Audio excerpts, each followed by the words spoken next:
Hello అండి. సపరేట్‌గా మసాలా చేసే అవసరం లేకుండా టేస్టీగా ఇంట్లో ఉన్న వాటితోనే మునక్కాయ కర్రీ ఎలా చేయాలో చూపిస్తాను. ముందుగా ఒక ప్యాన్ తీసుకొని వేరుశనగ గుళ్ళని సిమ్‌లో వేయించి మిక్సీ పట్టి పక్కన పెట్టుకోండి. కడాయి పెట్టే ముందే మునక్కాయల్ని, 2 మీడియం సైజ్ ఉల్లిపాయల్ని, ఒక టమాటాని, 2 పచ్చిమిర్చి చీలికల్ని కట్ చేసి పెట్టుకోండి.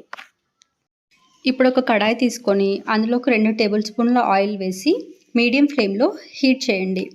హీట్ అయిన ఆయిల్లోకి 1 స్పూన్ ఆవాలు, 1 స్పూన్ జీలకర్ర, 1 స్పూన్ మినపప్పు వేసి సన్నగా తరిగిన 2 మీడియం సైజ్ ఉల్లిపాయల్ని యాడ్ చేయండి. నిలువుగా కట్ చేసుకున్న 2 పచ్చిమిర్చిని, కొంచెం కరివేపాకుని యాడ్ చేసి బాగా కలపండి. ఉల్లిపాయలు మరి గోల్డెన్ కలర్లోకి రావాల్సిన అవసరం లేదండి. వీడియోలో చూపిస్తున్నట్టుగా కొంచెం కలర్ చేంజ్ అయ్యి పింక్ కలర్లోకి వస్తే చాలు. ఇప్పుడు అందులోకి సన్నగా తరిగిన ఒక మీడియం సైజ్ టమాటాని యాడ్ చేసుకోండి. టమాటా సాఫ్ట్ అయ్యేంత వరకు మూత పెట్టి మగ్గించండి.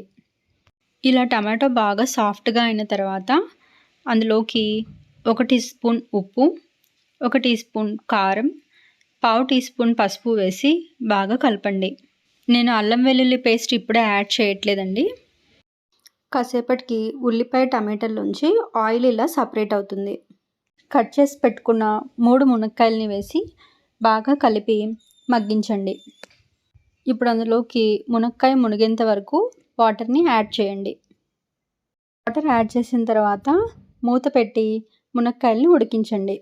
చూపిస్తున్నట్టు నీరు బాగా మరుగుతున్నప్పుడు అందులోకి 2 టేబుల్ స్పూన్ల అల్లం వెల్లుల్లి పేస్ట్ని యాడ్ చేయండి. అల్లం వెల్లుల్లి పేస్ట్ వేసి కలుపుతూ ఉన్నప్పుడే మనకి పులుసు చిక్కబడిపోతుందండి. ఆయిల్లోకి కాకుండా నీళ్ళు ఇలా మరుగుతూ ఉన్నప్పుడు అల్లం వెల్లుల్లి పేస్ట్ యాడ్ చేసినా నాకైతే ఎప్పుడూ పచ్చివాసన రాలేదండి. నిమిషాల తర్వాత మనము పొడి చేసి పెట్టుకున్న పల్లీల పొడిని, ఎండు కొబ్బరి పొడిని వేసి బాగా కలపండి. చివరగా 1 టేబుల్ స్పూన్ ధనియాల పొడిని వేసి కలపండి.